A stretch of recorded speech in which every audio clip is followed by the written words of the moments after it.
Trading में एक दिन प्रॉफिट करना आसान है और दूसरे दिन लॉस करना उससे भी आसान है, लेकिन एक प्रॉफिटेबल ट्रेडर बनना काफी मुश्किल है। यह कितना मुश्किल है और कैसे एक प्रॉफिटेबल ट्रेडर बना जा सकता है, जानेंगे इस वीडियो में। नमस्कार दोस्तों, इस वीडियो में हम बात करेंगे कैसे 2025 में एक प्रॉफिटेबल ट्रेडर बना जा सकता है। इस वीडियो में मैं आपके साथ प्रॉफिटेबल ट्रेडिंग जर्नी का रोड मैप शेयर करूंगा, जिनको फॉलो करके आप प्रोफेशनल और प्रॉफिटेबल ट्रेडर बन सकते हैं। उससे पहले हम जानेंगे ट्रेडिंग के क्या क्या फायदे हैं और ट्रेडिंग में एक ट्रेडर के सामने क्या क्या चुनौतियां आती हैं। ट्रेडिंग को दुनिया का सबसे बेहतरीन करियर में से एक माना जाता है, क्योंकि यह आपको फाइनेंशियल फ्रीडम तो देता है, उसके साथ साथ ट्रेडिंग आपको work from anywhere without any boss की सुविधा भी देता है। आपको इसके लिए कोई भी ऑफिस जाने की जरूरत नहीं है, ना ही इसमें कोई बॉस होगा। आप सीधा घर बैठकर ट्रेडिंग कर सकते हैं और आपके पास इसके लिए किसी भी प्रकार की डिग्री की जरूरत भी नहीं है। ट्रेडिंग एक बिजनेस है जिसमें आपको बेहतरीन रिटर्न मिल सकते हैं। इससे आप अपनी सपनों की जिंदगी जी सकते हैं, लेकिन इसमें आपको नुकसान भी हो सकता है। और यह इतना आसान नहीं है जितना लोगों को लगता है। इसमें भी आपको बहुत चुनौतियों का सामना करना पड़ता है, तब जाकर आप एक अच्छे ट्रेडर बनते हैं। चलिए जानते हैं उन चुनौतियों को। Number 1, learning. सबसे पहली चुनौती ट्रेडिंग सीखने में आती है। एक नए ट्रेडर के मन में यह क्वेश्चन आता है कि कहां से शुरुआत करें। जब मैंने खुद ट्रेडिंग शुरू की थी, तब मुझे भी नहीं पता था कहां से सीखें। मैंने ट्रेडिंग सीखने के लिए कई वीडियो देखे और आर्टिकल पढ़े, लेकिन इसमें बहुत समय व्यर्थ चला गया। हालांकि सीखने को भी बहुत कुछ मिला। अगर आप भी कंफ्यूज हैं कि ट्रेडिंग की शुरुआत कहां से करें, तो मैं अपने अनुभव से आपको बताना चाहूंगा कि आपको हमेशा ट्रेडिंग की शुरुआत टेक्निकल एनालिसिस से करनी चाहिए। टेक्निकल को सीखने के लिए आप YouTube वीडियो देख सकते हैं और वेबसाइट पर भी सीख सकते हैं। अगर आपको टेक्निकल बेसिक से सीखनी है, तो आप ज़ेरोधा की वार्सिटी वेबसाइट में जाकर टेक्निकल एनालिसिस सीख सकते हैं। हालांकि यह पूरा थियोरेटिकल होगा, लेकिन आपको यह जरूर ध्यान रखना चाहिए कि प्रैक्टिकल नॉलेज लेने से पहले आपको थियोरेटिकल नॉलेज लेना जरूरी है। क्योंकि प्रैक्टिकल भी तभी किया जा सकता है जब आपको थियोरेटिकल नॉलेज हो। जब आपका थियोरेटिकल बेस क्लियर हो जाए, तब आप YouTube पर ट्रेडर्स के टेक्निकल ट्यूटोरियल देख सकते हैं। कुछ समय बाद हमारे चैनल में भी आपको टेक्निकल वीडियो देखने को मिलेंगे, इसलिए सब्सक्राइब जरूर करना। Number 2, emotion. बहुत से ट्रेडर टेक्निकल भी सीख लेते हैं, लेकिन फिर भी उनको लॉस होता रहता है, क्योंकि इमोशन कंट्रोल करना टेक्निकल सीखने से भी ज्यादा चैलेंजिंग होता है। अगर आपको ट्रेडिंग में इमोशंस को कंट्रोल करना है, तो आपको सबसे पहले कुछ रूल बनाने होंगे और तब आपको उन रूल को फॉलो करके ट्रेडिंग करनी है। आप जितना डिसिप्लिन रहेंगे और जितना रूल को फॉलो करेंगे, आपके ईविल इमोशन उतने कमजोर होते जाएंगे और आप उतने ही अच्छे ट्रेडर बनते जाओगे। इसके अलावा आपको जितना अधिक अनुभव होता जाएगा, उतना ही ट्रेडिंग में आपके इमोशन कंट्रोल में होते जाएंगे।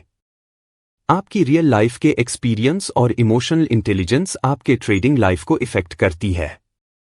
अगर आप ऐसे व्यक्ति हैं जो बहुत कम टाइम में एक्साइट हो जाते हैं और उसी टाइम दुखी हो जाते हैं, तो आपके लिए ट्रेडिंग साइकोलॉजी काफी मुश्किल होने वाली है। क्योंकि जब आपका लॉस या प्रॉफिट होगा, तब आप अपनी साइकोलॉजी को कंट्रोल नहीं कर पाओगे। इसीलिए आपको रियल लाइफ में भी इमोशनली स्टेबल होना पड़ेगा। उसके लिए आपको लेस रिएक्टिव और इमोशनली पावरफुल इंसान बनना होगा। अगर आप पहले से ही इमोशनली स्ट्रांग हैं, तो आपके लिए ट्रेडिंग साइकोलॉजी पर कंट्रोल करना आसान होगा। हालांकि ट्रेडिंग साइकोलॉजी को कंट्रोल करना आपको तब भी सीखना पड़ेगा, क्योंकि शेयर बाजार आपके इमोशंस को हमेशा चैलेंज करता है। Number 3, capital. अगर आपके पास कम कैपिटल है, तो आपको ट्रेडिंग से पैसे कमाने में ज्यादा समय लगेगा। हालांकि शुरुआत में कम कैपिटल होने से आपको नुकसान भी कम ही होगा, जिससे आपकी ट्रेडिंग साइकोलॉजी भी खराब नहीं होगी। इसीलिए सीखते समय हमेशा अपना कैपिटल कम ही रखें और जब आप कंटिन्यू प्रॉफिट बनाने लग जाएं, तब आप अपने रिस्क मैनेजमेंट के मुताबिक अपने कैपिटल को बढ़ाएं, ताकि अगर आपको लॉस भी हो जाए तो आपको उससे कोई फर्क न पड़े और आपकी ट्रेडिंग साइकोलॉजी वैसे की वैसी रहे। अगर आपके पास बिल्कुल भी कैपिटल नहीं है तो आप पेपर ट्रेडिंग करें। और जब आपको लगे कि आप ट्रेडिंग में अच्छे हो गए हैं तो अलग से ट्रेडिंग के लिए फंड बनाएं और उससे ट्रेड करना शुरू करें। और अपने ट्रेडिंग कैपिटल में वही पैसा लगाएं जो आपके लिए जरूरी नहीं है। उन पैसों से कभी भी ट्रेडिंग न करें जो आपके खर्चे पूरे करने के लिए हों, क्योंकि इन पैसों पर अगर आपको नुकसान हो गया तो आपकी साइकोलॉजी पर बहुत बुरा असर पड़ेगा। हमेशा ट्रेडिंग में वही पैसा लगाएं जिनके जाने पर आपकी डेली लाइफ पर कोई असर न पड़े। चलिए अब मैं आपके साथ 2025 का ट्रेडिंग रोड मैप शेयर करने जा रहा हूं। मैं यह अज्यूम कर रहा हूं कि आप एक बिगिनर हैं और आपको शेयर मार्केट में कुछ भी नहीं पता है। सबसे पहले आपको शुरुआत के 1 महीने बेसिक सीखना है, जिसमें आप समझोगे equity trading, intraday trading, swing trading और फ्यूचर एंड ऑप्शन ट्रेडिंग क्या होती है। जब आपको इसका अंतर पता लग जाए तब आपको टेक्निकल एनालिसिस सीखना चाहिए।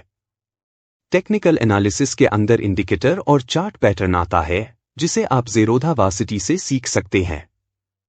आपको टेक्निकल एनालिसिस को अच्छे से सीखने में 2 महीने का समय लग जाएगा। इसके बाद आपको मनी मैनेजमेंट और रिस्क मैनेजमेंट सीखना है। इसको सीखने के लिए आपको ज्यादा समय नहीं लगेगा क्योंकि यह बहुत बेसिक चीज है। अगर आपको थोड़ा बहुत कैलकुलेशन आती है तो यह आप आसानी से कर सकते हो। लगभग 2 महीने में आप टेक्निकल एनालिसिस और बेसिक रिस्क मैनेजमेंट दोनों सीख जाएंगे।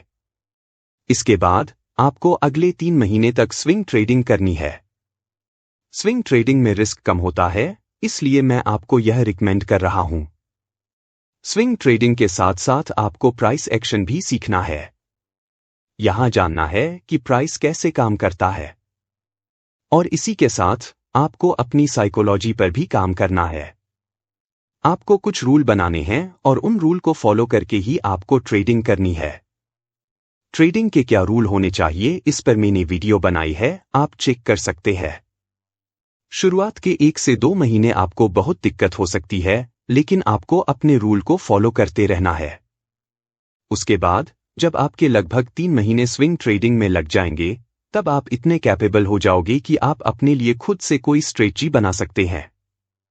आपको अपनी स्ट्रेटजी को 1 महीने तक बैक टेस्ट करना है, जिसके बाद आप उस स्ट्रेटजी को अपनी ट्रेडिंग में इंप्लीमेंट कर सकते हैं। जब आपको इतना सब कुछ आ जाए तब आप इंट्राडे ट्रेडिंग कर सकते हैं। इंट्राडे ट्रेडिंग में आपको स्विंग ट्रेडिंग के मुकाबले अधिक रिस्क देखने को मिलेगा और वहां आपको रिवॉर्ड भी स्विंग ट्रेडिंग के मुकाबले ज्यादा अच्छा मिलेगा। यह सुनने में काफी आसान है, लेकिन इसको इंप्लीमेंट करने के लिए बहुत अधिक मेहनत और डिसिप्लिन चाहिए। आपको शुरुआत टेक्निकल एनालिसिस से करनी चाहिए क्योंकि यह ट्रेडिंग की ABCD की तरह है। अगर आप चाहते हैं कि आप एक डिसिप्लिन्ड और सक्सेसफुल ट्रेडर बने तो आपको हार्ड वर्क करना ही होगा और तब आप एक सफल ट्रेडर बन पाएंगे। हालांकि 1 साल तक आपको यह उम्मीद नहीं रखनी चाहिए कि आप ट्रेडिंग से पैसे कमा पाएंगे।